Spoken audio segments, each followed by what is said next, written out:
میں جب بھی کہیں بیان کے لیے جاتا ہوں ایک بات میں بیان سے پہلے اکثر کہتا ہوں کہ مجھے بیان کرنا نہیں آتا۔ میں گپ شپ لگاتا ہوں، بات چیت کرتا ہوں، بات چیت کے ذریعے مسائل حل کرنے کی کوشش کرتا ہوں۔ بیان کرنا بہت مشکل کام ہے، بڑے علماء کا کام ہے۔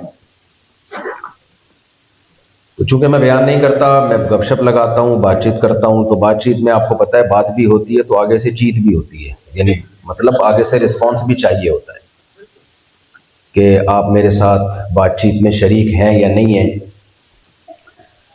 اور ایک اہم بات یہ بھی کہ دعویٰ کوئی بھی نہیں ہے بھائی، جو باتیں میں کر رہا ہوں اگر اچھی لگیں تو میں خود دعا کرتا ہوں اللہ مجھے بھی عمل کی توفیق دے اور آپ سب کو بھی عمل کی توفیق دے۔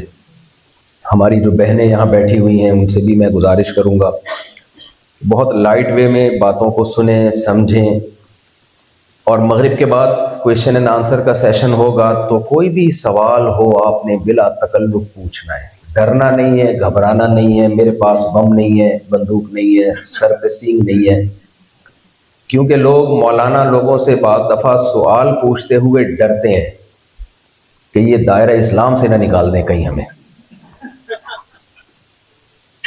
وہ بچپن میں ہم کتاب پڑھا کرتے تھے، ابن انشا ایک بڑا مزاحیہ رائٹر گزرا ہے،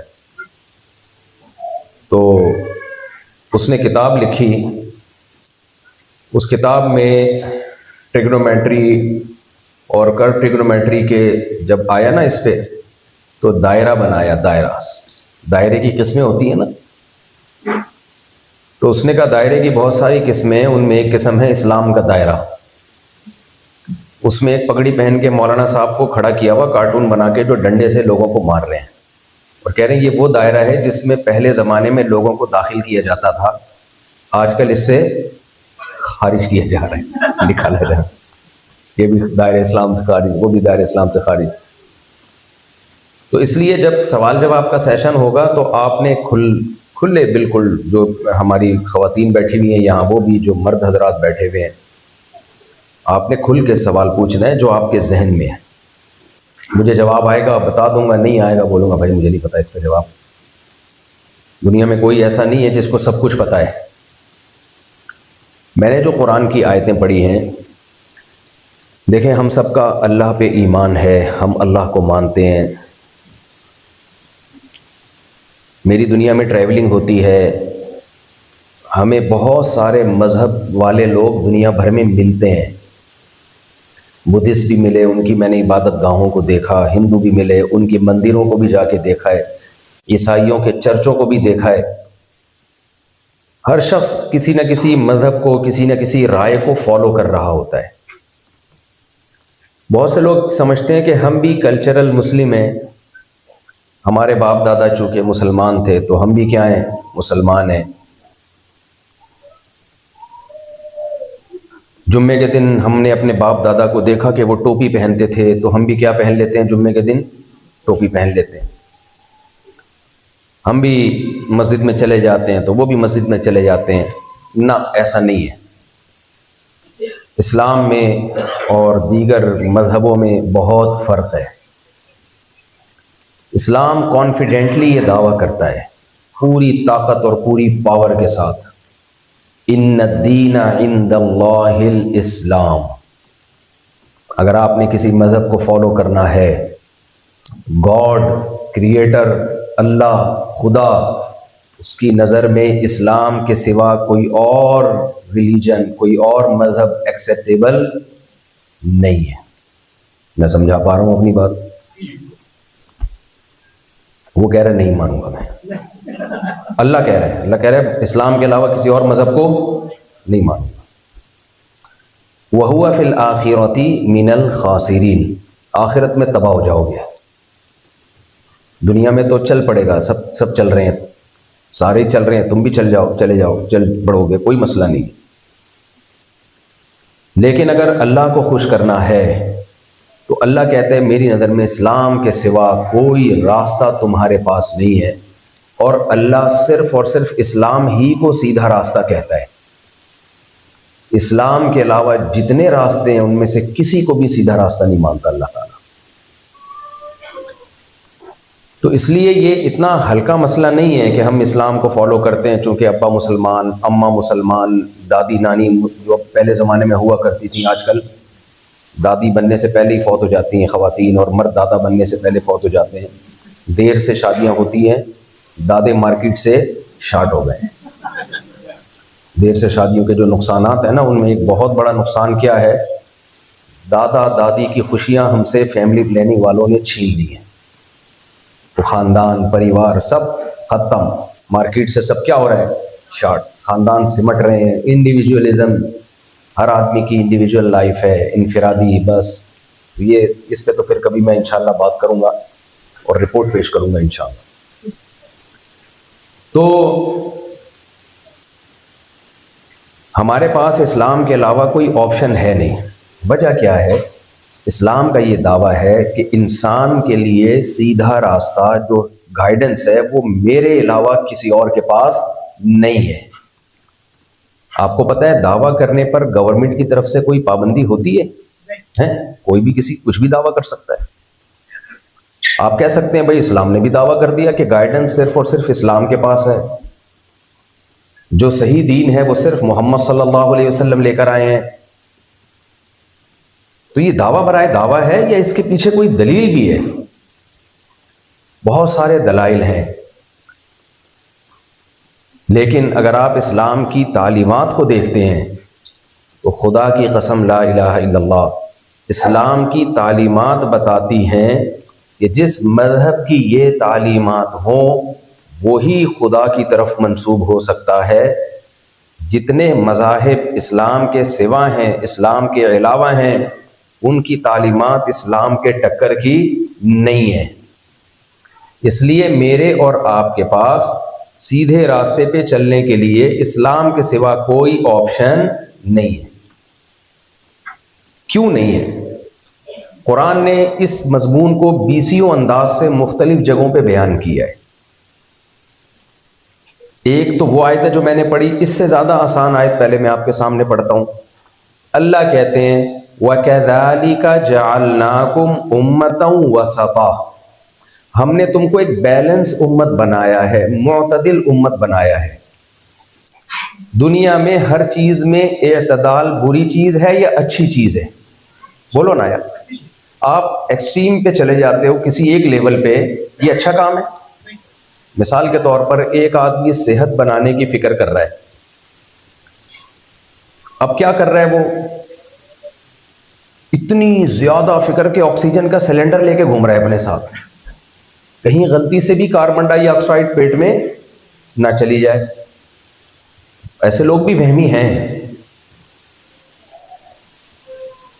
کوئی وبا نہیں پھیلی ہوئی پھر بھی 6 فٹ کے فاصلے پر بیٹھے ہوئے کہ کہیں ایسا نہ ہو کہ کوئی چھینک میں کوئی جرثومہ نکلے اور میرے لنگس میں چلا جائے۔ لوگوں سے ہاتھ ملاتے ہوئے گلوز، مائیکل جیکسن کو دیکھ لیں، کتنی احتیاطیں، اتنی احتیاطیں کہ میں اور آپ وہاں تک پہنچ بھی نہیں سکتے۔ ایسے لوگ ہیں، کھانے سے پہلے ہاتھ دھو رہے ہیں صابن سے 3 مرتبہ۔ کچھ تو وہمی ہوتے ہیں، واش روم میں جب ہوتے ہیں نا، وہمی آدمی جب واش روم سے فارغ ہوتا ہے تو وہ دروازے کی کنڈی کو ہاتھ نہیں لگاتا، وہ یہ سوچتا ہے کہ اس کو بہت سے لوگ ہاتھ لگا چکے ہیں تو میں بھی لگاؤں گا تو جراثیم یا ناپاک نہ ہو جائے، تو وہ کوہنی سے کھولتا ہے دروازہ، ایسے دیکھیں ہم، پھر یہ کوہنی بچاتا ہوا پھرتا ہے کہ کسی کے لگ نہ جائے۔ میرے پاس وہمیوں کی رپورٹیں کبھی ٹائم ہوا تو پیش کروں گا، لیکن ڈر یہ ہوتا ہے کہ آپ بھی وہمی نہ ہو جائے کہیں، ایسے ایسے وہمی ہیں۔ تو بہت زیادہ صحت کا کوئی خیال کر رہا ہے تو ہم کیا کہتے ہیں، یار تیرا دماغ خراب ہو گیا ہے، صحت کا خیال کرو۔ یہ آپ ایکسٹریم لیول پہ پہنچ چکے ہو، ڈاکٹر بھی منع کریں گے اس کو کہ تو دماغ ہی خراب ہو جائے گا تیرا۔ کچھ لوگ ایسے ہوتے ہیں جو صحت کا بالکل خیال نہیں کرتے، 150-200 کلو کے ہو چکے ہیں، برگر کھا رہے ہیں، اور جو جائیدادیں کھانا رہ گئی بس باقی سب کھا لیا انہوں نے، سب کچھ کھا گئے وہ۔ ہمارے ہاں پاکستانی جو بیٹھے ہوئے ہیں ان کو پتہ ہے کہ ہمارے بہت سے لوگ اسٹیل مل کھا گئے، ایک چمچہ بھی نہیں چھوڑا اسٹیل مل میں، کچھ بھی نہیں چھوڑا، اسٹیل مل کھا گئے، روڈ کھا گئے، کراچی میں گٹر کے ڈھکن کھا گئے۔ یہ بھی بے اعتدالی ہے یار، تم اگر کھانا ہی ہے چوری کی بریانی کھا لو، ٹھیک ہے نا، ہاں انڈا موڑ کے پراٹھے چوری کر کے کھا لو. تو اعتدال سے بہتر دنیا میں کوئی بھی ہدایت بولے نہیں. ڈاکٹر بھی سمجھدار لوگ بھی کہتے ہیں ورزش اعتدال سے کرو. جاگنگ کر رہے ہو 15 منٹ کر لی, بیچ میں بھاگا ہی چلا جا رہا ہے سارا دن, اور کوئی کام نہیں. جم میں جو جاتے ہیں نا, جم میں کچھ لڑکوں کو دیکھتا ہوں 4 گھنٹے ایکسرسائز کرتے ہیں. ان کو میں کہتا ہوں لاسانی کے کٹے بن رہے ہو کیا؟ لاسانی کا پتہ ہے نا, وہ جو بقرعید کے لیے نہیں کٹے تیار ہوتے, بھرائی ہوتی ہے ان کی, ونڈا کھلا کے ان کو موٹا کرتے ہیں. تو بعض باڈی بلڈر بھی ہم نے ایسے ہی دیکھے ہیں, اتنے موٹے پورے اسپیڈ بریکر بن گئے یہاں پہ ان کے. بھائی جم جاؤ اعتدال سے, کسی کے لیے تھوڑی پیدا ہوئے ہو تم. ہر چیز میں بے اعتدالی بری چیز ہے. یہ کامن سینس کی بات ہے, اس کے لیے ہمیں مذہب کی ضرورت نہیں ہے, یہ عقل کی بات ہے. اسلام کا یہ دعویٰ ہے کہ اعتدال صرف اور صرف اسلام میں ہے. کس میں ہے؟ اسلام. میں اس کو تھوڑا مثال سے سمجھاتا ہوں. دیکھیں اللہ تعالیٰ نے انسان کو نا کچھ قوتیں ایسی دی ہیں جو بہت ہی یونیک قسم کی قوتیں ہیں, جو عام طور پہ جانوروں کے پاس نہیں ہیں. سارا فساد یہ ہوتا ہے کہ ان قوتوں کا آپ غلط استعمال شروع کر دیتے ہو. ایک قوت ہمارے پاس ہے عقل کی, سوچنے سمجھنے کی طاقت اور سوچنے سمجھنے کی قوت. یہ جانوروں کے پاس ہے؟ بولے گدھے کے پاس, جانور کہہ رہا تھا سمجھ میں نہیں آ رہا تھا, الگ الگ جانور کا نام لوں گا تو سمجھ میں آئے گا. اتنی سوچنے کی جتنی انسان کے پاس ہے. ایک قوت ہے ہمارے اندر محبت کی, محبت ہم کرتے ہیں. یہ بھی ایک انسان میں جانوروں کی نسبت غیر معمولی ہوتی ہے. تبھی عشق ہو جاتے ہیں, کھمبوں سے لٹک جاتے ہیں, ناکام عشق. ایسا ہی ہے نا, عشق ہوا ناکام ہو گیا مر گیا. یہاں تو کھمبے ہی نہیں ہیں لٹکنے کے لیے.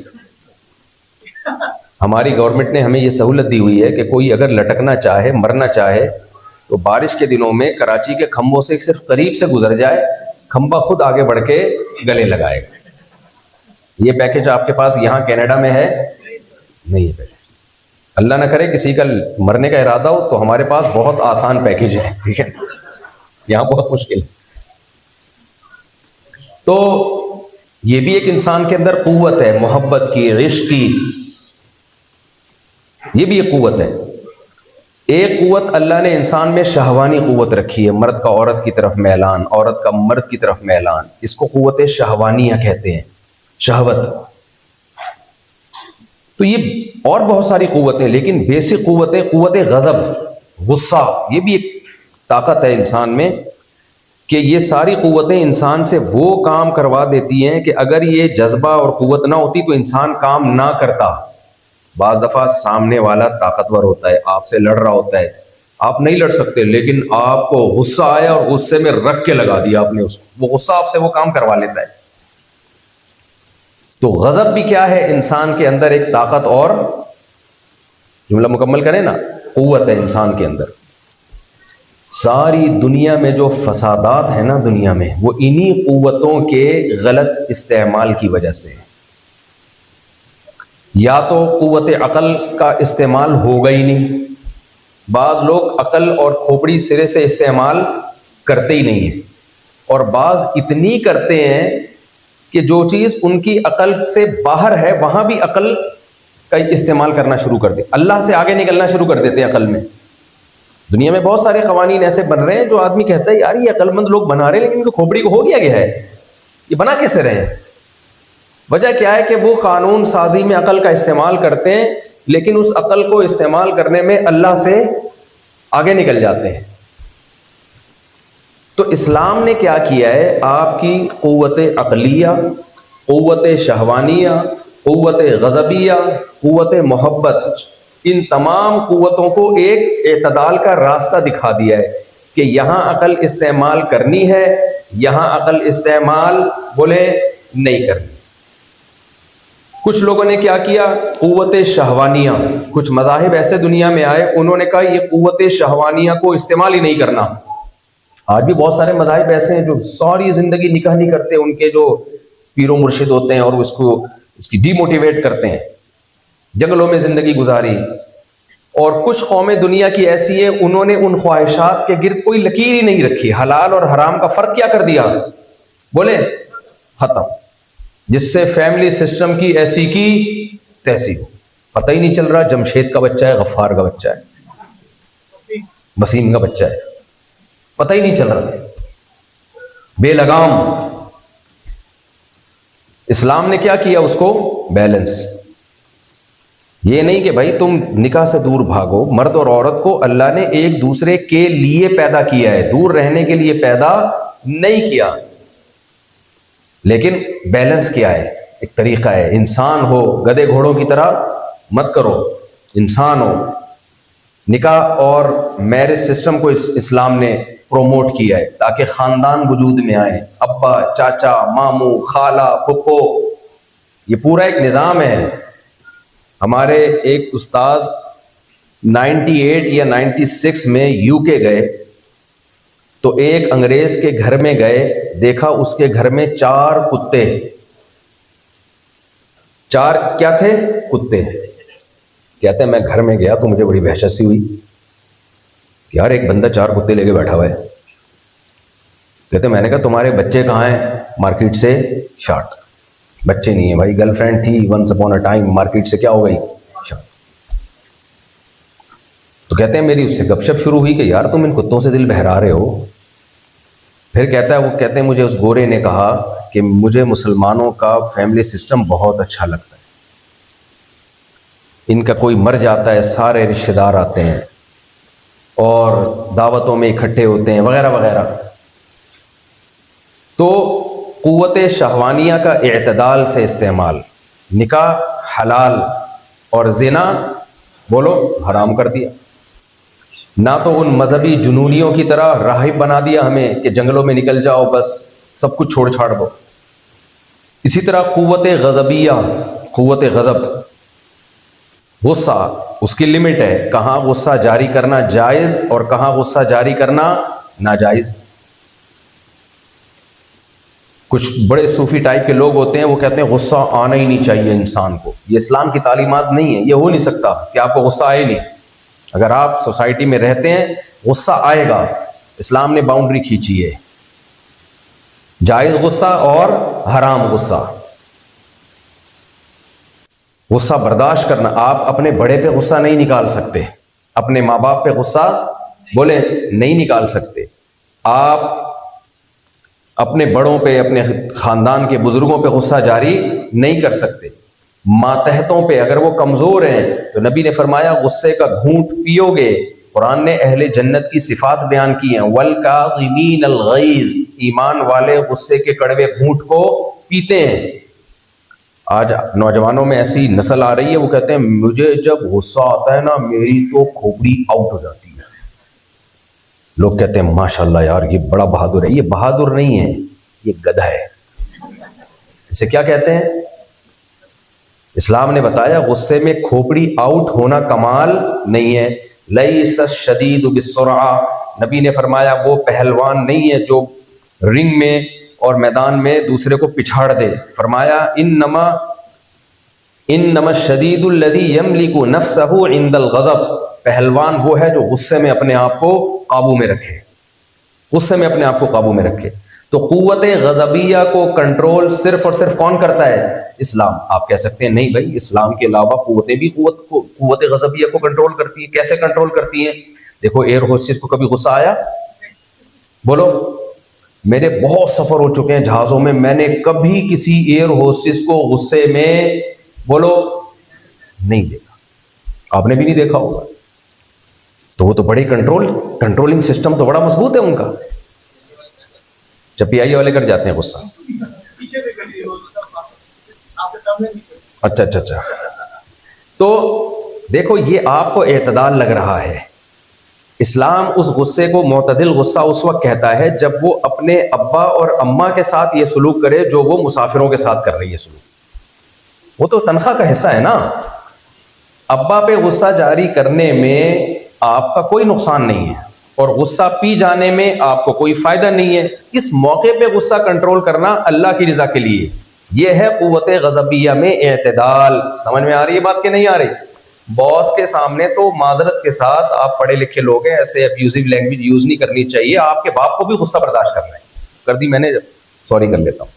باس کے سامنے تو میرے بھائی ہم سب نے غصہ بولو برداشت کرنا ہے. کمزور کے سامنے غصہ برداشت کرنا کمال ہے, اپنے باپ ماں کے سامنے غصہ برداشت کرنا کمال ہے, بیوی کے سامنے گھر بسانے کے لیے غصہ برداشت کرنا کمال, عورت کا شوہر کے سامنے گھر بسانے کے لیے غصہ برداشت کرنا کمال. یہ کمال صرف اور صرف اسلام اس کی تعلیمات دیتا ہے. اب یہ چونکہ بہت لمبا ٹاپک ہے نا, اس کی ڈیٹیل میں جاؤں گا کیسے اسلام نے قوت غضبیہ کو کنٹرول کیا ہے. میں تو صرف مثالیں دے رہا ہوں سرسری, تاکہ آپ کو تصور سمجھ میں آئے. اسی طرح قوت محبت, عشق, محبت, یہ بھی انسان میں قوت ہے. کتنے لوگوں کا اس قوت نے, اس جذبے نے بیڑا غرق کر دیا کہ نہیں کر دیا. اسلام نے ہمیں بتایا محبت کے بارے میں, کس سے ہونی چاہیے, کتنی ہونی چاہیے. اگر آپ اسلام سے گائیڈنس نہیں لیتے, جب دل چاہے گا ہر اٹریکٹیو چیز کی طرف آپ مائل ہونا شروع ہو جاؤ گے, چاہے آپ کو اس کا فائدہ ہو, چاہے آپ کو اس کا نقصان. عشق معاشرے میں دیکھ لو آپ, شادی نہیں ہوئی مر گئے. ابے تو مرا ہے تو تجھ سے کیا ہو جائے گی شادی. کتنے کیس آتے ہیں خود نوجوانوں کے جو خودکشیاں ہیں نا, ان کے پیچھے 99% ناکام محبتیں, اور جب مر جاتے ہیں خود تو گئے جہنم میں, وہ کہیں اور شادی کر کے بیٹھی بھی ہوتی ہے, وہ تھوڑی مرتی ہے. آپ نے تو اس کے لیے بالکل ہی سیٹ خالی کر دی. کتنی بڑی بے وقوفی محبت میں کی, اپنا بھی نقصان. اور پھر ہوتا پتہ ہے کیا, ایک شعر میں اکثر سناتا ہوں کہ وہ جو آپ کی محبوبہ آپ کی قبر پہ آتی ہے نا, وہ بھی اپنے بوائے فرینڈ کے ساتھ آتی ہے. تو اس پہ شاعر نے ایک شعر کہا ہے, ساتھ غیروں کے میری قبر پہ آتے کیوں ہو, تم جلاتے نہیں مجھ کو تو جلاتے کیوں ہو. جلانا کہتے ہیں زندگی دینا, یعنی عاشق کہہ رہا ہے میں اگر مر گیا تو اپنی معشوقہ سے کہہ رہا ہے کم وقت اکیلی آ جا میری قبر پہ فاتحہ پڑھنے کے لیے, شاید مجھے کچھ زندگی پیدا ہو جائے, لیکن تو آتی بھی اسی کی چکر اسی کے ساتھ ہے جس کی وجہ سے میں مرا ہوں. تو مجھے جلاتی نہیں ہے تو سڑاتی کیوں ہے, جلاتی کیوں ہے. یہ ہوتا ہے محبت میں مرنے کے بعد. اکثر میں دل جلو کو ایک شعر سنایا کرتا ہوں, ہاں ماموں والا شعر. دل کے ارماں آنسوؤں میں بہ گئے, ان کے بچے ہم کو ماموں کہہ گئے. شادی ہوتے ہوتے رہ جاتی ہے نا, تو ایک تو یہ غم ہوتا ہے کہ میری یہاں شادی نہیں ہوئی, دوسرا غم یہ ہوتا ہے کہ پھر اطلاع ملتی ہے کہیں اور ہو رہی ہے, برداشت کر لیتا ہے آدمی. تیسرا غم یہ ہوتا ہے وہاں سے بچے کی بھی اطلاع آ جاتی ہے. چوتھا غم جو ناقابل برداشت ہے وہ یہ کہ وہ بچہ آپ کو ماموں کہہ رہا ہو, تو پھر تو ظاہر ہے خودکشی ہوگی نا, اور کیا ہوگا. تو محبت کو اگر لگام نہ دی جائے تو یہ محبت بھی, آج کل ڈپریشن اور اسٹریس کا سب سے بڑا سبب پتہ ہے کیا ہے, محبت. اللہ سے پوچھے بغیر محبت شروع کر دیتے ہیں. دیکھو کچھ محبتیں ایسی ہیں حرام, اللہ نے کہا کرنے کی اجازت ہی نہیں ہے. کچھ محبتیں ایسی ہیں حلال, لیکن اس کی ایک لمٹ لگا دی کہ اس لمٹ کو کراس کرنے کی آپ کو اجازت بولے نہیں ہے. محبت بھی ایک دل کا عمل ہے, اس میں ہم آزاد نہیں ہیں, اللہ کی گائیڈنس کے محتاج ہیں. آج دنیا میں ڈپریشن, اسٹریس اور خودکشیوں کی بڑی وجہ کیا ہے؟ دنیا کی محبت, دولت کی محبت, بنگلے کی محبت, گاڑیوں کی محبت, شہرت کی محبت, میں سب سے آگے نکل جاؤں, اس کی چاہت. آپ کہہ رہے ہوں گے یہ ٹھیک تو ہے, یہ تو نیچرل ہے. نا, یہ نیچرل جب ہے جب یہ واقعی اتنی محبت کے قابل چیزیں ہوتی جتنی ہم ان سے محبت کر رہے ہیں. اللہ ہمیں بتاتا ہے کہ جن چیزوں سے تم بہت زیادہ محبت کر رہے ہو اور نہ ملنے پہ تم ڈپریشن میں جا رہے ہو, یہ ڈپریشن غلط ہے تمہاری. یہ اتنی محبت کے قابل نہیں ہے کہ ان کے چھوٹنے سے تمہیں اسٹریس اور ڈپریشن ہونا شروع ہو جائے. آپ کہیں گے لوگ مفتی صاحب کس قسم کی باتیں کر رہے ہیں, پیسہ ہی تو سب کچھ ہے, عزت ہی تو سب کچھ ہے, شہرت ہی تو سب کچھ ہے. بھائی یہی تو غلط فہمی ہے, یہی تو بے اعتدالی ہے جس کو اسلام ٹھیک کرنے کے لیے آیا ہے. اسلام کہتا ہے پیسہ ہی سب کچھ جب ہوتا جب یہ ہمیشہ رہتا آپ کے ساتھ, عزت ہی سب کچھ جب ہوتی جب یہ ہمیشہ رہتی آپ کے ساتھ, شہرت ہی سب کچھ جب ہوتی جب یہ ہمیشہ رہتی آپ کے ساتھ. وہ محبت جو چھوٹ جانے والی ہو، کتنی ہی خوبصورت، کتنی ہی اٹریکٹیو ہو، انسان ٹائم پاس کرتا ہے، اس سے دل نہیں لگاتا. میں اکثر بیان میں ایک مثال دیتا ہوں. اب مثال تو میں پاکستان کی دوں گا نا، ان علاقوں کے تو مجھے نام یاد نہیں ہے. آپ کراچی سے پشاور جا رہے ہیں، ٹرین میں سفر کر رہے ہیں، آپ کے ساتھ کوئی دوست بڑے اچھے آپ کے ساتھ بیٹھ گئے، یا کوئی خاتون ہے آپ کے ساتھ، کوئی خاتون بیٹھ گئی، آپ نے ان سے دل لگایا، گپ شپ ہو گئی. انہوں نے اترنا ہے ملتان اسٹیشن پہ، آپ نے جانا ہے پشاور اسٹیشن پہ. اب آپ کو ان کے ساتھ اتنا لائف کو آپ نے انجوائے کیا، اتنی اچھی اخلاق والی یا وہ اخلاق والے، اب مجھے نہیں پتا آپ کی فیلنگ کیا ہے، واللہ عالم، جو بھی تھے. تو اب جب وہ ملتان اسٹیشن پہ بندہ آپ کا دوست اتر رہا ہے، آپ پھوٹ پھوٹ کے رو رہے ہو، اسٹریس میں جا رہے ہو، ڈپریشن میں جا رہے ہو، یار 2 گولیاں لے کر آؤ، آج میں پاگل ہو رہا ہوں. کیا ہو گیا بھائی؟ یہ بندہ اتر رہا ہے، مجھے یہ بہت اچھا لگتا ہے، میں اس کو نہیں چھوڑ سکتا. تو لوگ کہیں گے نا بھائی تمہیں جب پتا تھا کہ اس کا اسٹیشن ملتان ہے، تمہارا اسٹیشن پشاور ہے، تو اتنا فری کرانے کی کیا ضرورت تھی؟ اس کو ٹائم پاس کرتے. کہیں گے کہ نہیں کہیں گے؟ اور اگر اتنی ہی محبت ہے تو پھر چلے جاؤ اسی کے ساتھ ملتان. آپ کہیں نہیں یار میرا تو جانا ہے، میرا تو گھر کاروبار خاندان سارا پشاور میں. اچھا چلو پھر اس کو اپنے ساتھ لے جاؤ. نہیں بھائی یہ کہاں جائے گا میرے ساتھ، اس کا گھر کہاں ہے؟ ملتان میں. تو لوگ کہیں گے نا تمہاری کھوپڑی کیا ہے، بولو آؤٹ. جس سے جتنی محبت کرنی چاہیے، اسلام محبت سے منع نہیں کر رہا، کیونکہ محبت ہی آپ کو کے سارے ریلیشن کو مضبوط کرتی ہے، آپ سے حقوق دلواتی ہے. دوستیاں یاریاں یہ ساری محبت ہی کی وجہ سے بنتی ہیں. اگر ہمارے دل میں پیسے کی ذرا سی بھی محبت نہ ہو تو ہم پیسہ کمائیں گے کیا؟ نہیں کمائیں گے، خود بھی برباد ہوں گے، آئندہ آنے والی نسلوں کو بھی برباد کریں گے. تو دولت کی محبت بھی ٹھیک، عزت کی محبت بھی ٹھیک، شہرت کی محبت بھی ٹھیک، یہ سب نیچرل ہے. انسان اپنی تعریف سن کے خوش ہوتا ہے. یہ جو بہت نیک لوگ ہوتے ہیں نا، جب ان کے سامنے تعریف کرو تو کہتے ہیں نہیں ہمیں تو کوئی خوشی نہیں ہو رہی، یہ جھوٹ بول رہے ہوتے ہیں. اندر اندر سے ان کے لڈو پھوٹ رہے ہوتے ہیں. اندر اندر سے کیا ہوتا ہے؟ لڈو پھوٹ رہے ہوتے ہیں، یار اور تھوڑی سی اور مکھن لگا کے تعریف کریں. یہ سب چیزیں نیچرل ہیں.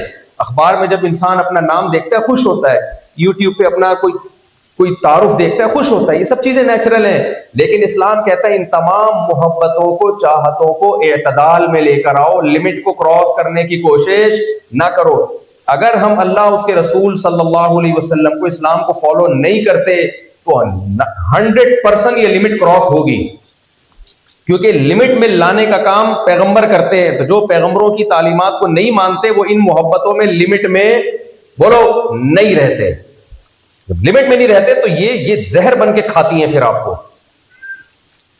میرے پاس لوگ آتے ہیں، ایک صاحب آئے کہنے لگے میری بہت بڑی فیکٹری ہے، میں پھر بھی ٹینشن میں رہتا ہوں، ٹھیک ٹھاک مالدار آدمی، مجھے نیند نہیں آتی، ٹینشن میں. میں نے کہا اس بات کی ٹینشن ہے آپ کو؟ کہتے ہیں ٹینشن اس بات کی ہے کہ میری فیکٹری تباہ نہ ہو جائے، نقصان نہ ہو جائے. حالانکہ نمازی تھے، دیندار تھے.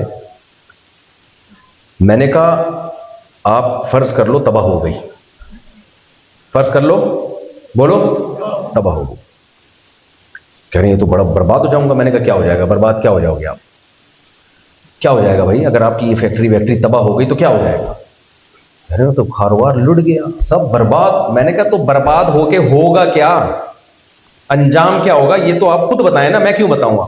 جو آپ نے فرض کیا ہوا ہے وہ بتائیں نا آپ. کہنے لگے انجام یہ ہوگا کہ پیسے ختم. میں نے کہا اس کے بعد کیا ہوگا بھائی؟ جب پیسے ختم ہو گئے تو اس کے بعد یہ نقصان تو نہیں ہے نا. نقصان تو پیسہ ختم ہونے کے بعد شروع. آپ لوگ میں سمجھا پا رہا ہوں اپنی بات؟ نقصان تو پیسے ختم ہونے کے بعد ہوگا نا. کہہ رہے ہیں سب سے پہلا نقصان تو یہ ہوا گیس بجلی کا بل تمہارا باپ یعنی کون بھرے گا؟ گھر بک جائے گا میرا. میں نے کہا ٹھیک ہے گھر بک گیا آپ کا، پھر کیا ہوا؟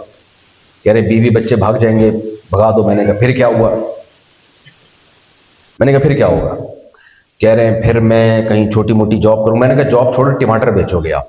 جو سب سے لو کوالٹی کی جاب ہے نا وہ میں آپ کو وہ ریڈی میں دلا کے دوں گا، ٹماٹر میں لگوا کے دوں گا. میں نے کہا ٹماٹر کا ٹھیلا لگانا، ریڈی لگانا اور دے دنا دن ٹماٹر بیچنا. وہ دے دنا دن سے ایک لطیفہ یاد آیا. لکھنؤ کے لوگوں کی اردو بڑی شائستہ ہوتی ہے نا. ایک لکھنؤ والا ایک پنجابی کے پاس گیا جو ٹماٹر بیچ رہا تھا، اور کہنے لگا آپ کے ہاں ٹماٹر عددن بکتے ہیں یا وزنن بکتے ہیں؟ عددن کا مطلب گن کے یا وزن کر کے. آپ کے ہاں ٹماٹر عددن بکتے ہیں یا وزنن بکتے ہیں؟ اس کو بیچارے کو کیا سمجھ میں آتا؟ اس نے کہا ہمارے ہاں دے دنادن بکتے ہیں. تو میں نے کہا آپ ٹماٹر بیچنا دے دنادن، تھوڑے دن تک آپ کو ٹینشن فیل ہوگی، اس کے بعد اس ٹینشن کے بولو عادی ہو جاؤ. اور میں نے کہا جب پریشانی ہو نا، یار میرے ساتھ والا امریکہ نکل گیا، وہ کینیڈا نکل گیا، وہ اتنی بڑی فیکٹری چلا رہا ہے اور یہ کر رہا ہے، اور میرے سب پریوار خاندان مارکیٹ سے شارٹ. میں نے کہا خاندان تو آپ کا دوبارہ آباد ہو جائے گا، ٹماٹر والی سے کر لینا شادی. آپ جس اسٹیٹس کا کہ ہوگے آپ اسی اسٹیٹس پہ، کیونکہ بنیادی ضرورتیں پوری کرنے کا اللہ نے وعدہ کیا ہے. کیا ٹماٹر والوں کی شادی نہیں ہوتی؟ بولو نا. کیا ان کے بچے نہیں پیدا ہوتے؟ ٹماٹر کھا کے بھی اسی طرح کے بچے پیدا ہوتے ہیں جو برگر کھا کے پیدا ہوتے ہیں. میں نے کہا یہ ہو جائے گا آپ کے ساتھ. کہہ رہے نہیں یہ کیا؟ میں نے کہا یہ کیا بھائی، اس میں یہی ہوگا. 2-4 دن آپ کو نیند نہیں آئے گی کیونکہ آپ ایئر کنڈیشن کے عادی ہو. اس کے بعد آپ فٹ پاتھ پہ بھی خراٹے لے کے سو گے، کیونکہ یہ جو بنیادی ضرورتیں ہیں یہ اللہ نے اپنے ذمے لی ہے. نیند انسان کی بیسک ضرورت ہے. میرے ساتھ سفر میں ایسا ہوتا ہے 2 دن نہیں سوئے، 2.5 دن نہیں سوئے اور پریشانی ہے یہ، اس کے بعد نیند ایسی مسلط ہوتی ہے آپ آنکھیں یوں کر کے بھی کھول رہے ہوگے نا، آپ سو رہے ہوگے. اللہ تو فطرت تو خود کیئر کرتی ہے، فطرت تو خود مسلط کرتی ہے نیند کو آپ کے اوپر. میں نے کہا 2-4 دن کے بعد آپ یوز ٹو ہو جاؤ گے. کیا ہو جاؤ گے؟ Used to. ٹماٹر دے دنادن ٹماٹر بیچنا. کہہ رہے ہیں تو بڑی ذلت کی زندگی ہے. میں نے کہا یہ آپ نے ایک ویلڈ پوائنٹ ذکر کیا، یہ ذلت کی زندگی. لوگ گزریں گے بولیں گے یہ فیکٹری کم. ابھی دیکھو یہ حال اس کا ہوا نہیں ہے اور نہ کوئی چانس ہے، ٹینشن ابھی سے لے رہا ہے وہ. ابھی کوئی ٹماٹر بیچے نہیں ہے اس نے، فیکٹری چل رہی ہے فٹ فاٹ، سب مشینیں چل رہی ہیں، پیسہ آ رہا ہے. ٹینشن کھا رہی ہے کہ یہ سب کچھ ختم ہو گیا تو کیا ہوگا. یہ ٹینشن، اور بہت سے لوگوں کو یہ ٹینشن کھا رہی ہے. کچھ نہیں ہے اور لاشعور میں خوف بیٹھا ہوا ہے، یہ نہ ہو جائے، یہ نہ ہو جائے، وہ نہ ہو جائے. یہ ٹینشنیں کھا رہی ہیں انسان کو. کہہ رہے یار میں تو بڑا ذلیل ہو جاؤں گا. میں نے کہا ذلیل نہیں ہوگے. ایک چیز سوچ لینا، جب خیال ہوا کرے نا کہ یار میرا وہ دوست تو وہاں نکل گیا وہاں نکل گیا، تو ایک چیز سوچ رہے نا کہ 10-15 سال کے بعد وہ بھی قبر کے اندر ہوگا اور میں بھی قبر کے بولو اندر. کیا خیال ہے بھائی؟ برا تو نہیں لگا آپ لوگوں کو؟ اچھا شکر ہے. تو وہ بھی قبر کے اندر اور ہم بھی کہاں بھائی. فنا ہونے والی زندگی ہے، ختم ہونے والی. یہ حادثات ہوتے ہیں. ابھی انڈیا میں جہاز تباہ ہو گیا، ابھی ایک پروفیسر کی ویڈیو آئی، بیٹھے بیٹھے دل پکڑا، ہارٹ اٹیک سے موت واقع ہو گئی. یہ میڈیکل سائنس کو بھی چیلنج ہے. اتنی ترقی کر لی پھر بھی یار حادثاتی موتیں اتنی زیادہ. اور حادثاتی موتیں نہ بھی ہوں تو بھی مر جاتا ہے 60 70 80. کتنا وہ شاعر نے کہا ہے نا، کب تک چھپو گے پیڑوں کی آڑ میں، کبھی تو ملو گے لنڈا بازار میں. اپنی محبوبہ سے کہہ رہا ہے کہ تم کب تک چھپتی رہو گی. لنڈا بازار تو بھول تو نہیں گئے نا آپ لوگ؟ لنڈا بازار یہاں بھی ہوتا ہے. ہاں بولٹن مارکیٹ میں لنڈا بازار. تو کہہ رہے ہیں بھائی وہاں سب آتے ہیں، پرانی پتلونیں خریدتے ہیں، اس کو دھو کے کہتے ہیں تاریک روڈ سے خریدی ہے میں نے.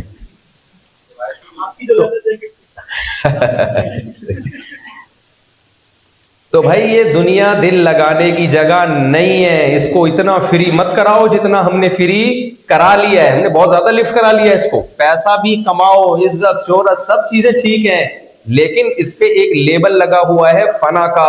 یہ فنا ہونے والی ہے، ختم ہونے والی ہے.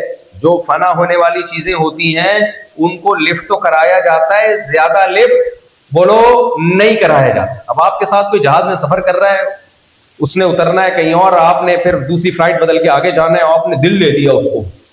both are made for each other. یہ آپ ڈائلگ بول رہے اس کے سامنے، وہ بھی کہے گا پاگل ہو گیا، سٹیا گیا، یہ دماغ خراب ہو گیا اس کا. بھائی ٹائم پاس کرنے کے لیے ٹھیک ہے.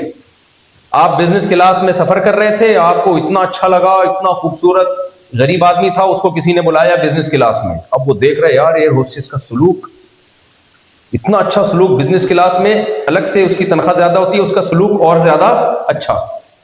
اور اکانومی کلاس میں تھوڑا سا سلوک کم درجے کا.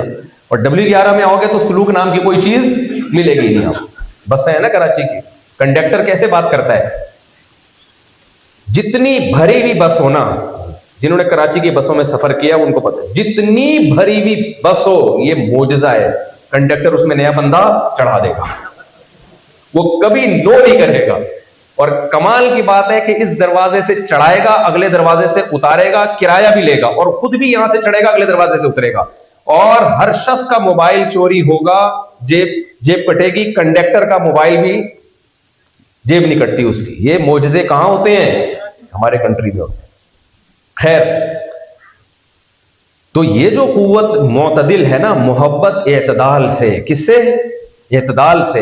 یہ صرف آپ کو اللہ، جب تک آپ اللہ رسول کو نہیں مانو گے بھائی، اعتدال سے محبت. جب خدا کی قسم جتنی دولت کما لو، اللہ کی قسم یہ دولت آپ کی ٹینشن بڑھائے گی، کم نہیں کرے گی.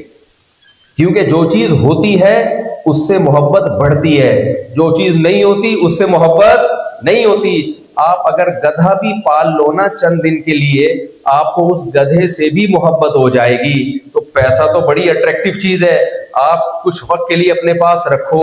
یہ کیسے ممکن ہے کہ اس سے آپ کو محبت نہ ہو؟ اور میں دوبارہ وہ بات ریپیٹ کروں، جس چیز سے بچھڑنا ہو، جس چیز کو چھوڑنا ہو، اس سے محبت فائدے مند نہیں ہوتی. اس سے محبت آپ کی ٹینشن اور ڈپریشن میں اضافہ کرتی ہے.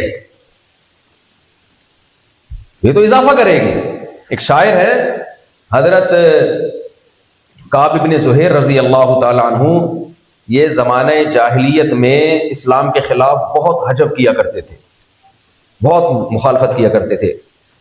جب مکہ فتح ہوا تو نبی صلی اللہ علیہ وسلم نے آرڈر دیا کہ ان کو جہاں پاؤ قتل کر دو. توجہ ہے نا آپ سب کی میری طرف؟ نبی نے حکم دیا ان کو جہاں پاؤ قتل کر دو. تو ان کے دل میں اسلام آ گیا کہ میں جاتا ہوں نبی کی خدمت میں جا کے اسلام قبول کرتا ہوں.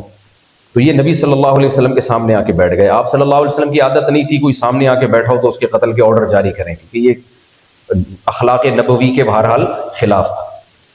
تو آ کے بیٹھ گئے.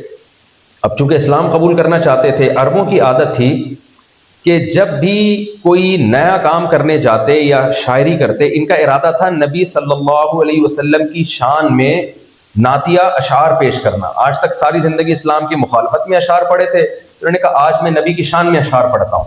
تو عربوں کی عادت تھی کہ جب بھی نبی کی یا کسی بھی کام میں کوئی شعر و شاعری کرتے تو پہلے اپنی محبوبہ کا تذکرہ کیا کرتے تھے شعر و شاعری میں.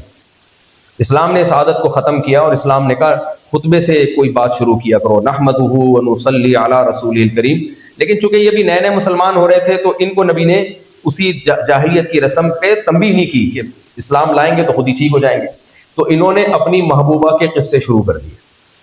بانت سعاد فقلب اليوم مبتول متیم اثرها لم یفد مقبول لکنها خلۃ قد سیق من دمها فجع وبلع واخلاف وتبدیل.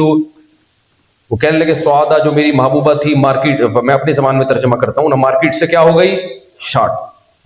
اور کہنے لگے کہ میرا دل اس کے پیچھے چلا گیا اور نالائق میرا دل لے کے گئی، بدلے میں کوئی دوسرا دل بھی نہیں جو میں سینے میں لگا دوں. دل بھی سینے سے کیا ہو گیا؟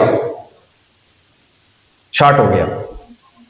پھر آگے وہ کہنے لگے لَكِنَّهَا خُلَّةٌ قَدْ سِيقَ مِن دَمِهَا. جو اصل شعر ہے یہ ایک ایسی محبت ہے جس کے خون میں فجع وولع واخلاف وتبدیل، بے وفائی، جھوٹ، پیترا بدلنا اور ملمہ سازی، جال سازی اس کے خون میں شامل کر دی گئی ہے.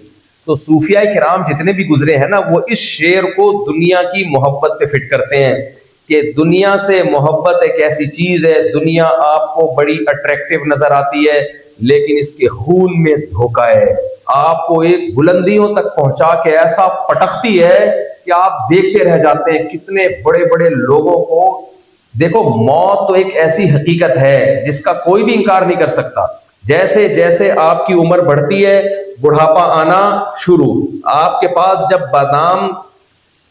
جب آپ کے پاس بادام کھانے کے لیے دانت ہوتے ہیں تو بادام کے پیسے نہیں ہوتے، اور جب بادام کے پیسے آتے ہیں تو کھانے کے لیے منہ میں دانت بچتے نہیں ہیں. پوری دنیا کا حاصل یہی ہے.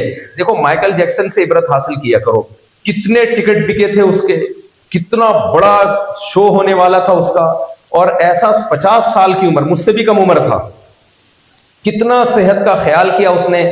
50 سال کی عمر میں وہ سویا ہے، اب تک پولیس بھی اس کو نہیں اٹھا سکی. بھائی یہ سب کے ساتھ ہوتا ہے, یہ میرے اور آپ کے ساتھ بھی ہو سکتا ہے. تو اللہ تعالیٰ نے ہمیں حکم دیا ہے کہ آپ اس دنیا سے محبت اعتدال سے کریں. اور اعتدال سے کیسے محبت ہوگی؟ بھائی اگر چھن جاتی ہے تو کیا ہو گیا, چھن گئی تو. نبی صلی اللہ علیہ وسلم نے فرمایا کسی شخص کو 2 وقت پیٹ بھر کے روٹی مل جائے, رات کو سر چھپانے کے لیے جگہ مل جائے, اور جسم کسی بڑی بیماری سے محفوظ ہو, تو اللہ نے گویا پوری دولت سمیٹ کے اس کی جھولی میں ڈال دی ہے. حدیث کا مطلب یہ ہوا اب اس کے لیے ٹینشن لینا جائز بولو نہیں ہے. اب اگر وہ ٹینشن لے رہا ہے نا تو یہ اس کا اپنا ہیڈک, اپنا مسئلہ ہے. میں اکثر اس کی ایک مثال دیتا ہوں. پاکستان میں گاڑیاں جو بارڈر سے آتی ہیں نا, بہت سی کسٹم پیڈ نہیں ہوتی. آپ کو لینڈ کروزر چاہیے تھی, بڑی خوبصورت بہترین لگژری, آپ نے ہر چیز چیک کر لی اس کی, اور اس نے بتایا کہ جی 1 کروڑ روپے کی. آپ نے کہا قبول ہے. اس نے کہا آخر میں اس میں صرف ایک فالٹ ہے. کیا فالٹ ہے بھائی؟ فالٹ یہ کہ اس کی نمبر پلیٹ جعلی ہے. آپ لوگے اس کو ہے بھائی؟ کیوں نہیں لوگے یار؟ پائیدار نہیں ہے. کسی بھی وقت پولیس والے روک سکتے ہیں, جیل الگ, رشوتیں الگ. حالانکہ گاڑی میں کوئی تبدیلی ہوئی, وہی اسٹیئرنگ ہے اس کا, وہی بریکیں ہیں, وہی ایکسلریٹر ہے, وہی گلاسز ہیں, بالکل 0 میٹر.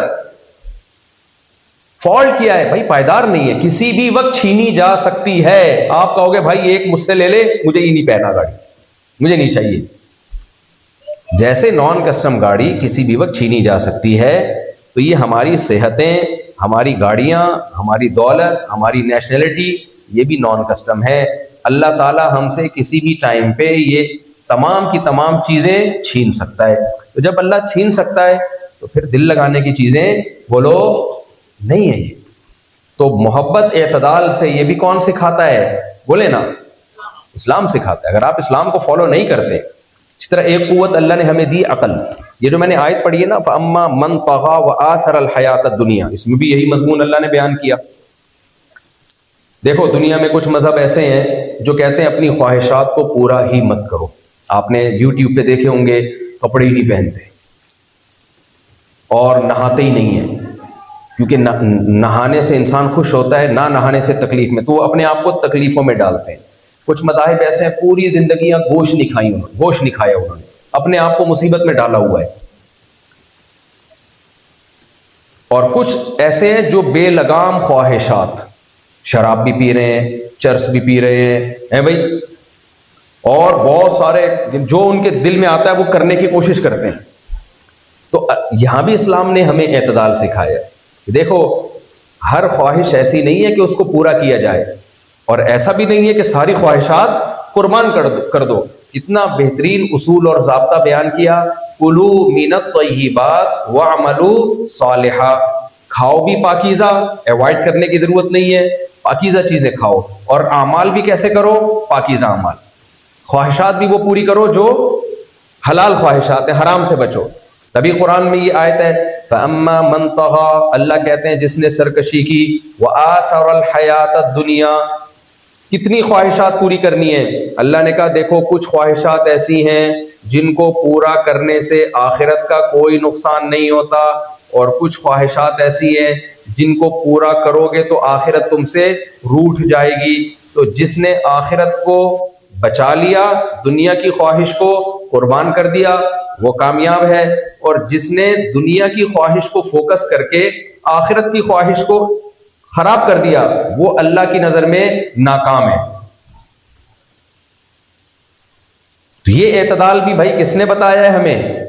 بولیں, صرف اسلام کے پاس ہے یہ, کسی اور کے پاس نہیں ہے. تو میرے اور عقل, ایک ہے عقل کی خواہش, عقل کی ایک طاقت.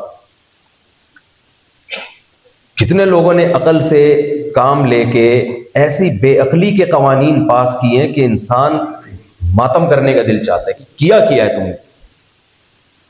میں زیادہ اس کی ڈیپ میں نہیں جاؤں گا, کچھ پابندیاں میرے اوپر بھی ہیں, بہت زیادہ گہرائی میں نہیں جا سکتا میں. ایسے قوانین پاس کر دیے, انسان سر پیٹتا ہے, بھائی کیا کر رہے ہو. اور کچھ لوگ ایسے ہیں جو سرے سے عقل استعمال ہی نہیں کرتے, یعنی کچھ کی عقل ایسی ہے خدا سے بھی آگے نکل رہے ہیں, اللہ سے, اور کچھ ایسے سرے سے کھوپڑی استعمال کرتے ہی. جب آپ پتھر کے بنے ہوئے بت کو بنا کے اس کے سامنے جھکتے ہو، اس کا مطلب آپ عقل استعمال کر ہی نہیں رہے. بھائی جس کو اپنے ہاتھوں سے بنایا جاتا ہے اس کے سامنے کیوں جھکے ہم؟ یہ کیا لگتا ہے ہمارا؟ تبھی ابراہیم علیہ السلام کہتے تھے نا کہ الہم ارجل یمشون بہا. قرآن کہتا ہے کیا ان کے پاؤں ہیں جن سے یہ چل سکتے ہیں؟ کیا ان کی آنکھیں ہیں جن سے یہ دیکھ سکتے ہیں؟ تو مثالیں تو بہت ہیں. میں مضمون کی طرف آتا ہوں. تو میرے بھائی، میرے اور آپ کے پاس سیدھے راستے کو متعین کرنے کے لیے اسلام کے علاوہ کوئی آپشن بولو نہیں ہے. ہماری خواتین جب پردے پر بیان ہو بہت غصہ کرتی ہیں، اسلام نے ہم پہ اتنی پابندیاں لگا دی، ہمیں پردے میں رکھنے کا حکم ہے. بھائی یہ پابندیاں خدا کی قسم آپ کے فائدے کے لیے ہیں، آپ کے نقصان کے لیے نہیں ہیں. اسلام دشمنوں نے کیا کیا؟ عورت کو پردے سے آزاد کر کے آزادی کا نام دیا. بھائی عورت پردے سے جتنا آزاد ہوگی عیاشی مرد کی بڑھے گی اس سے. عورت جتنا پردے میں ہوگی ٹینشن عورت کو نہیں ہے، آدمیوں کو ٹینشن ہوگی. عورت کے پردے سے مزے کس کے خراب ہوں گے؟ بولو نا یار، آپ تو سمجھدار ہو، آپ پہ گزرتی ہے، آپ بتاؤ نا. آپ کے مزے خراب ہوں گے. مجبوراً آپ کو اپنی بیوی سے وفا کرنی پڑے گی. دنیا میں ایسی قومیں بھی ہیں جنہوں نے کچھ نے تو عورت کو ایسی پابندیاں لگا دی گھر سے نکلے ہی نہیں. زمانے جاہلیت میں کیا ہوتا تھا؟ گھر سے ہی نہیں نکلو. شوہر مر جاتا تھا تو 2.5 3 4 سال کی عدت تھی، گن میں گوبر میں رہنا پڑتا تھا اس کو. اور کچھ لوگوں نے ایسی آزادی دی ہے، اتنی آزادی دی کہ تمام تر پردے کی پابندیوں سے اس کو آزاد کر دیا. یہ بے اعتدالی ہے. اسلام نے اعتدال، اسلام نے کیا سکھایا؟ اعتدال. ضرورت کے وقت گھر سے باہر جا سکتی ہے، لیکن قرآن نے حکم دیا یدنین علیہن من جلابیبہن، بڑی چادر لے اپنے آپ کو اس چادر سے ڈھانپے. محرم اور نامحرم کا فرق اسلام کے علاوہ کہیں اور ہے؟ بولو. کتنا پیارا نظام اللہ نے بتایا. اللہ نے فرمایا عورت کو لا یبدین زینتہن الا لبعولتہن او آبائہن او آبائی بعولتہن او ابنائہن او ابنائی بعولتہن او اخوانہن او بنی اخوانہن او بنی اخواتہن او نسائہن او ما ملکت ایمانہن او التابعین غیر اولی الاربۃ من الرجال او الطفل الذین لم یظہروا علی عورات النساء. خدا کی قسم یہ آیت دنیا میں کسی کے پاس نہیں ہے. ایسے بیلنس احکام اللہ نے پردے کے بارے میں عورت کو دیے. اللہ نے عورت کو بتایا کہ وہ اپنی زینت ظاہر کر سکتی ہے اپنے ہسبینڈ کے سامنے، اپنے باپ کے سامنے، اپنے بیٹوں کے سامنے، اپنے ہسبینڈ کے والد کے سامنے جن کو فادر ان لا کہا جاتا ہے. اسی طرح اپنے ہسبینڈ کے بیٹے جو سوتیلے بیٹے ہوتے ہیں ان کے سامنے زینت ظاہر کر سکتی ہے. اسی طرح اللہ نے کہا اپنے بھائیوں اور بہنوں کے بیٹوں کے سامنے جن کو بھانجے اور بھتیجے کہا جاتا ہے. اسی طرح ناسمجھ بچوں کے سامنے زینت ظاہر کر سکتی ہے. یہ تمام وہ لوگ ہیں جن کے سامنے زینت، یا عورتوں کے سامنے زینت ظاہر کر سکتی ہے. اس کے علاوہ جتنے بھی ہیں مرد، وہ چونکہ مرد ہیں اور نامحرم ہیں، ان میں غلط جذبات آپ کو دیکھ کے پیدا ہو سکتے ہیں، لہذا ان کے سامنے عورت اپنی زینت کو ظاہر نہیں کر سکتی. یہ حکم بھی اسلام نے ہمیں دیا ہے. اگر اسلام نہ بتاتا اس بارے میں بھی ہمارے پاس گائیڈنس بولو نہیں تھی. اس کا فائدہ کیا ہوتا ہے سوسائٹی کو؟ میں اکثر مثال دیتا ہوں کہ ہمارے پاس نا انٹیوں کے فون آتے ہیں جو اپنے میاؤں سے پریشان ہوتی ہیں، اپنے میاؤں کی غیر اخلاقی حرکتوں سے. آج کل مارکیٹ میں ایسی خواتین بہت زیادہ ہو گئی ہیں جو اپنے میاؤں کی غیر اخلاقی حرکتوں سے اسٹریس اور ڈپریشن میں جا رہی ہیں کہ کاغذ میں ہم ان کی وائف ہیں، ہم سے تمیز سے بات نہیں ہوتی، باقی جو بھی آئے گی نا اس سے بہت زیادہ تمیز سے بات کرتے ہیں. پتہ نہیں ایک دم ان کے چہرے پہ کھلکھلاہٹ آ جاتی ہے. کوئی بھی انٹی آ جائے تو ایٹیٹیوڈ ہی چینج ہو جاتا ہے ان کا. تو ایک خاتون نے مجھے بتایا کہ میرا میاں جو ہے وہ دوستیاں لگا رہا ہے لڑکیوں سے، خواتین سے، دفتروں میں اور پتہ نہیں کہاں کا.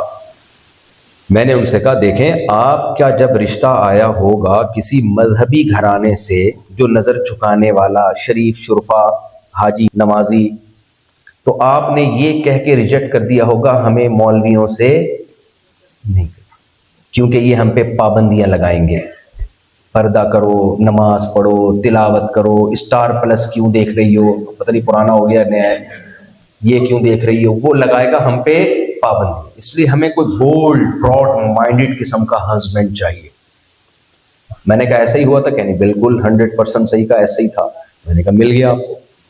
کیونکہ جو براڈ مائنڈیڈ ہوتا ہے اس کو کوئی خوف نہیں ہوتا کہ کس کو دیکھنا حلال ہے اور کس کو دیکھنا حرام. براڈ مائنڈیڈ مل گیا نا آپ تو. اور پھر دوسری بات میں نے کہا جب آپ نے پردے کے احکام قرآن میں پڑھے ہوں گے، علماء سے سنے ہوں گے، تو آپ کو لگا ہوگا کہ کیا پابندیوں میں اسلام نے ہمیں ڈال دیا. تو آپ کا میاں جو خراب ہوا ہے نا، وہ پردے والی خواتین کی وجہ سے نہیں ہوا، وہ ان آزاد خیال خواتین کی وجہ سے ہوا ہے جو پردہ بولو نہیں کرتی. اور آپ جیسی لاکھوں خواتین کا گھر برباد ہو گیا ہے. کیونکہ مرد، بہت معذرت کے ساتھ آپ لوگوں کے علاوہ مردوں کی بات کر رہا ہوں، مرد سارے ہی ٹھرکی ہوتے ہیں. آپ لوگ کے علاوہ کی بات کر رہا ہوں. اللہ کو پتا ہے نا، اس لیے اللہ نے عورت کو حکم دیا. کیا حکم دیا؟ مرد کو حکم نہیں دیا پردے کا، کیونکہ عورت میں یہ عورت اس طرح نہیں ہوتی. عورت کی فطرت میں وفا ہے اپنے شوہر کے ساتھ. مرد تو ٹھرکی ہوتے ہیں، اللہ ماشاءاللہ آپ جیسے نیک لوگ جن کو اللہ ہدایت دے. فطرت اللہ سے زیادہ کوئی جانتا ہے جس نے بنایا. سورہ ملک میں اللہ کہتے ہیں الا یعلم من خلق، جس نے پیدا کیا اس کو نہیں پتا. اب کلچر سے پوچھ رہے ہو. جب ہماری سوسائٹی میں پردہ تھا، مرد بیویوں سے وفا بولو کرتے تھے. جب سوسائٹی میں پردہ ختم ہوا، بیڑا کس کا غرق ہوا ہے؟ عورت کا. مرد تو ادھر ادھر سے اپنی خواہشات پوری کر لیتا ہے، گھر کس کا خراب ہوتا ہے؟ عورت کا. تو اللہ نے جب حکم دے دیا، یہ بھی اعتدال ہے. نکاح کے بارے میں کتنے پیارے حکام دیے اللہ نے. حرمت علیکم امہاتکم وبناتکم واخواتکم وعماتکم وبنات الاخ وخالاتکم وبنات الاخ وبنات الاخت وامہاتکم اللاتی ارضعنکم واخواتکم من الرضاعة وامہات نسائکم وربائبکم اللاتی فی حجورکم من نسائکم اللاتی دخلتم بہن فإن لم تكونوا دخلتم بهن فلا جناح عليكم وحلائل أبنائكم الذين من أصلابكم وأن تجمعوا بين الأختين إلا ما قد سلف. ایک انگریز نے قرآن کی اس آیت کے نیچے لکھا ہے کہ جس سوسائٹی میں یہ آیات نافذ ہوں وہ اخلاق کے کیسے اونچے معیار پر ہوگی وہ سوسائٹی. یہ آیت کسی اور مذہب کے پاس بولو نہیں ہے. اس میں اللہ نے مرد کے لیے جو عورتیں محرم ہیں نامحرم ہیں دونوں کی پوری لسٹ جاری کی ہے. پوری لسٹ کہ یہ مقدس رشتے ہیں، ان سے حرام تو دور کی بات، حلال ریلیشن کی بھی تمہیں اجازت نہیں ہے. تم پر حرام کر دی گئی تمہاری مائیں، تمہاری بیٹیاں، تمہاری بہنیں، تمہاری پھوپھیاں، تمہاری خالائیں، اور وہ مائیں جنہوں نے تمہیں بچپن میں دودھ پلایا. اسی طرح تمہارے شوہر، تمہارے بیوی کی مائیں جن کو ساس کہا جاتا ہے. اللہ تعالیٰ سب کی مغفرت فرمائے جو جا چکی ہیں، جو دنیا میں ہیں. تو جتنے بھی داماد ہیں، کیونکہ جو سسرال والے ہیں نا ان کو میں پیار سے اسرائیل والے کہتا ہوں. دامادوں کے مقابلے میں جو سسرال، آپ میرا ظرف دیکھو، میرا ظرف، حوصلہ دیکھو، حوصلہ دیکھو آپ، حوصلہ. ایک ساس لوگ افورڈ نہیں کر پاتے آج کل. ایک سسر قابل برداشت. آپ حوصلہ دیکھو. ہول سیل کے حساب سے سالے رکھے ہوئے ہیں، ہول سیل کے حساب سے سسر، ہول سیل کے حساب سے ساسیں. ظرف ہے یا نہیں ہے؟ تبھی تو میں چاہ رہا ہوں ایک ہفتہ اور بڑھوا لوں گا. خیر استغفر اللہ، مذاق کر رہا ہوں. تو کتنی مقدس آیات ہیں. ساس مدر ان لا ہے، اللہ کہتے ہیں یہ بھی تمہاری ماں ہے. یہ تو خیر میں مزاح کر رہا تھا اسرائیل سے، لیکن اللہ نے اس کو مقدس رشتہ قرار دیا. وَأُمَّهَاتُ نِسَائِكُمْ وَرَبَائِبُكُمُ اللَّاتِي فِي حُجُورِكُمْ مِن نِّسَائِكُمُ اللَّاتِي دَخَلْتُم بِهِنَّ. کسی عورت سے تمہارا نکاح ہو گیا، اس کا اگر کسی شوہر سے بیٹی ہے تو آج سے وہ تمہاری بیٹی ہے، اس سے تم ساری زندگی نکاح بولو نہیں کر سکتے. وَحَلَائِلُ أَبْنَائِكُمُ الَّذِينَ مِنْ أَصْلَابِكُمْ. تمہارے بیٹے کی بیوی وہ تمہاری ڈاٹر بن چکی ہے، ڈاٹر ان لا. لہذا اس کے حقوق بھی، اس کے ساتھ معاملات بھی بیٹیوں جیسے ہیں. کتنا مقدس نظام اسلام نے قائم کیا ہے. کیا کسی اور کے آپ عقل سے فیصلہ کر سکتے ہیں ان سب چیزوں میں؟ گائیڈنس عقل گائیڈ کر سکتی ہے آپ کو؟ کہیں بھی گائیڈنس نہیں ملے گی آپ کو. تو جب اللہ تعالیٰ نے عورت کے تحفظ کے لیے اتنا خوبصورت نظام بنا دیا تو عورت کو بھی چاہیے کہ اس نظام کا خیال کرے. اس نظام میں اس عورت کی بہتری ہے، اس کے فائدے ہیں اس میں. تو اعتدال کا راستہ صرف اور صرف کون سکھاتا ہے بھائی؟ خرچ کرنے میں اعتدال سکھایا. اللہ فرماتے ہیں لا تجعل یدک مغلولۃ الی عنقک ولا تبسطها کل البسط. غیر مسلموں کے پاس کہاں کتنا خرچ کرنا ہے اس کا کوئی ضابطہ موجود، ادھر توجہ نہیں، کوئی ضابطہ نہیں. بس ٹیکس تو دیا جاتا ہے، اس کے علاوہ کچھ وہ بھی گورنمنٹ لیتی ہے، نہ لے تو کوئی بھی نہیں دے گا ٹیکس. اسلام نے کیا خوبصورت نظام بنایا ہے کہ نہ کنجوسی کرنی ہے، سارا مال تمہارا نہیں ہے. وفی اموالہم حق للسائل والمحروم قل ما انفقتم من خیر فللوالدین والاقربین. آپ جتنا کماتے ہیں اللہ کہتے ہیں اپنی ذات کے بعد سب سے پہلے حق اس میں تمہارے والدین کا ہے، اگر وہ محتاج اور ضرورت مند ہوں. اگر وہ ضرورت مند نہیں ہے تو سب سے پہلا حق تمہاری بیوی اور تمہارے بڑوں بچوں کا ہے. اسلام میں بیوی بچوں پہ خرچ کرنا یہ گورنمنٹ کی رسپانسبلٹی نہیں ہے، یہ اس کی رسپانسبلٹی ہے جس کی بیوی ہے. آپ کی بیوی گورنمنٹ کی بیوی نہیں، آپ کی بیوی ہے، لہذا خرچ کرنا کس کے ذمہ ہے؟ بول نہیں رہے آپ کے ذمہ ہے. آپ کو خرچ کرنا پڑے گا، اولاد پہ آپ کو خرچ بولو کرنا پڑے گا. اگر ماں باپ کو ضرورت ہے تو آپ کو خرچ کرنا پڑے گا. آپ ان کو اولڈ ہاؤس میں جمع کر کے جان نہیں چھڑا سکتے. دنیا کے عذاب سے بچ جاؤ گے، آخرت کے عذاب سے نہیں بچ سکتے آپ. یہ نظام ہے دنیا میں کسی کے پاس؟ آپ کے پاس یہ آپشن نہیں ہے کہ آپ بولو میں نے اتنا کمایا تو میں چاہتا ہوں یہ سارا کمایا ہوا کسی ٹرسٹ کو دے کے چلا جاؤں میں. نہ، یہ آپشن آپ کے پاس نہیں ہے. اللہ کہتے ہیں اولو الارحام بعضهم اولا ببعض فی کتاب اللہ. تمہارے جو خونی رشتے ہیں ان کا حق اللہ نے غریبوں مسکینوں سے، دوسرے مسکینوں سے زیادہ رکھا ہے. لہٰذا آپ کو اپنی وراثت اپنی اولاد میں دینی پڑے گی. آپ کی زوجہ کا اس میں سے 12.5% نکلے گا، باقی آپ کے بیٹے اور بیٹیوں میں ڈیوائڈ ہوگا. تو یہ حق بھی بھائی کس نے دیا ہے اولاد کو؟ دیکھو